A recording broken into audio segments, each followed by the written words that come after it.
Hello বন্ধুরা, তোমরা সবাই কেমন আছো? আমি আকাশ। তো আজকে একটা নতুন একটা ভিডিও নিয়ে এসেছি। এখন কিন্তু আমরা মাঠে আছি, আমি আর কাকা সাইকেল নিয়ে সকাল সকাল বেরিয়ে পড়ছি 7টার দিকে। আর দিকে কিন্তু মেঘ করে আছে, পুরো আকাশটা পুরো একদম মেঘে ভর্ত। এখন আমরা গাংনাপুর থেকে সিদারপুরে যাব।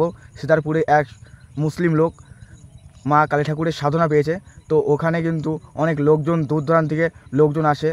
তো এটা কিন্তু শুনেছি, তো অনেক লোকজন কিন্তু তোমার গোপালনগর, রানাঘাট, দূর দূর থেকে কিন্তু লোকজন আসে, আর মেদিনীপুর থেকেও কিন্তু লোকজন আসে, এটা কিন্তু শুনেছি।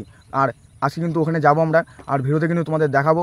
আর আজকে কিন্তু ভিডিওটা একটু স্পেশাল হতে চলেছে। তোমরা কিন্তু ভিডিওতে সঙ্গে থাকবা, আর ভিডিও যদি ভালো লাগে তাহলে লাইক, শেয়ার, কমেন্ট করবা। তা চলো, আমরা সাইকেল নিয়ে এসেছি, এখন আমরা সাইকেল নিয়ে আমরা যাব। গাংনাপুর থেকে ছেড়ে আসার পর আমি কিন্তু সিদারপুরে এসে পড়েছি। আসার পর সামনেই কিন্তু সেই কালী মায়ের মন্দির, আর এইসব টিনের যে সব ঘর দেখছো সামনে, এসব মনে হয় দোকান। এখানে জল ফল রাখা ছিল, আমি তখন দেখেছি ফার্স্টে। তো আর সামনের দিকে লোকজন একদম ভিড়ভাট্টা হয়ে আছে, আর উপরে কিন্তু মেঘটা কিন্তু এখনও একদম চমকানো মেঘ। লোকজন কিন্তু দূর দূরান্ত থেকে এসেছে, আর সবাই কিন্তু এখানে বসে আছে। এই গরমেতে কিন্তু এইটাই কিন্তু সামনেই বসার জন্য জায়গা করা আছে। মন্দিরটা কালী মন্দির, ঠিক আছে, ওইদিকে কিন্তু কালী মন্দিরটা। তো এখানে কাকা মানে প্রসাদ করছে, ঠিক আছে।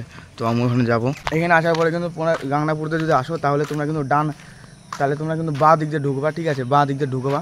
আর তোমরা যদি ঘোলার রাস্তা দিয়ে আসো তো তোমরা ডান দিক দিয়ে ঢুকবা। তো সামনের দিকে পুরো এরকম থাকবে, ঠিক আছে, আর পিছনে কিন্তু এরকম স্কুলে থাকবে, ঠিক আছে। তোমরা দেখে নাও ভালো করে। আর উপরে কিন্তু আবার মেঘ করেছে। আর আমরা কিন্তু এসেছি 7টার দিকে, আর 9টার দিকে কিন্তু পুজো, মানে উনি আসবে, যিনি পুজো করবে, ঠিক আছে, 9টার দিকে আসবে। তো আমরা আশা করে আর বাড়তি কিন্তু খাওয়া দাওয়া না করে এসেছি। তো আর আমরা জানতাম না, এখানে কিন্তু ফার্স্ট টাইম এলাম।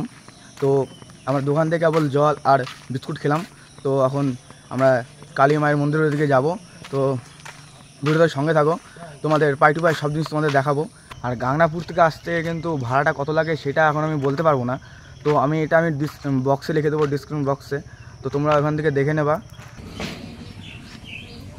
এর মন্দিরের পিছনেই কিন্তু দেখো কী সব বাধা আছে, এগুলো বলে মনস্কামনা পূর্ণ করার জন্য এইসব করা। দেখো, দেখে নাও। আর এই পুতুল কিন্তু সারা গাছে কিন্তু এরকম বাধা আছে, দুটো করে। এটা জানি না কেন এরকম করা, এটা মানে পুরো মনস্কামনা পূর্ণ করার জন্য এটা করে। তো সামনে কিন্তু এই যে এখানে কিন্তু বড় করে একটা যজ্ঞ হয়, এই যজ্ঞটা কিন্তু প্রতি শনিবারে হয়। আর এই মনস্কামনা পূর্ণ করার জন্য এখানে কিন্তু পাথর বা ইট ফিট বাঁধে, ঠিক আছে। আর সামনে কিন্তু কাকা সামনে এগিয়ে গেল, আমিও সামনের দিকে যাব। আর ভিতরে কিন্তু সবার প্রথমে দেখতে পেলাম পেছনে মহাদেবের একটা ছবি, আর মহাদেবের সামনেই কিন্তু আমাদের কালীমা আর জয় মা তারা। আর দেখো সামনে কিন্তু পুজোর কিন্তু সমস্ত জিনিস কিন্তু ভেতরেই আছে। আর নিচে কিন্তু কঙ্কালের মাথা আছে, ঠিক মানে কঙ্কালের মাথা আছে থালার উপরে। তো ওটা তোমাদের দেখাচ্ছি, চলো একটু ওয়েট করো। এই দেখো কঙ্কালের মাথা, আর এখানে কিন্তু তুমি ঠাকুরের নামে দান করতে পারবে। তো আর ভিতরে কিন্তু অনেক লোকজনই কিন্তু প্রণাম নিতে যাচ্ছে, আর বাইরে কিন্তু এখানে যজ্ঞ করা হবে, ঠিক আছে। আর এই যে জল কিন্তু তোমাদের প্রথমেই বলেছি, জল কিন্তু এগুলো ছিল। তো আজকে কিন্তু না আসার কারণ হলো ওনার কিন্তু শরীর খারাপ ছিল বলে আজকে আসতে পারলো না। আর পরদিন শনিবারে কিন্তু এখানে আবার যজ্ঞ করা হয়, ঠিক আছে, যজ্ঞ করে পুজো হয় মা কালী মায়ের।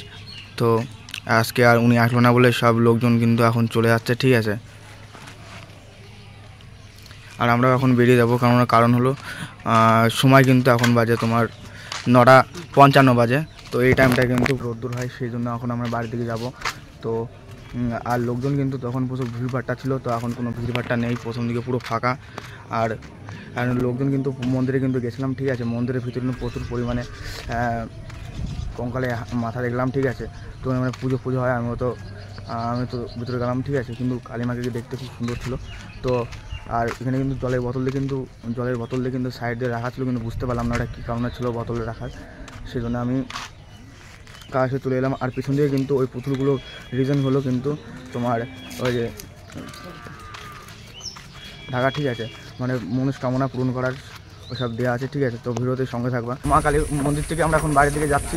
তো আসতে পারবে না, তো ওনার শরীর খারাপ ছিল বলে উনি আজকে আসতে পারবে না। কালকে রাত্রে বলে কলকাতা গেছিলো, তো কলকাতা থেকে আসতে লেট হয়ে যাওয়ার কারণে আজকে উনি আসতে পারবে না। আর ওনার শরীরটা কিন্তু খারাপ রয়েছে বলে আসতে পারলো না, এটাই মেন রিজন। তো এখন আমরা বাড়ির দিকে যাচ্ছি, গাংনাপুরের ওদিক দিয়ে ঢুকবো।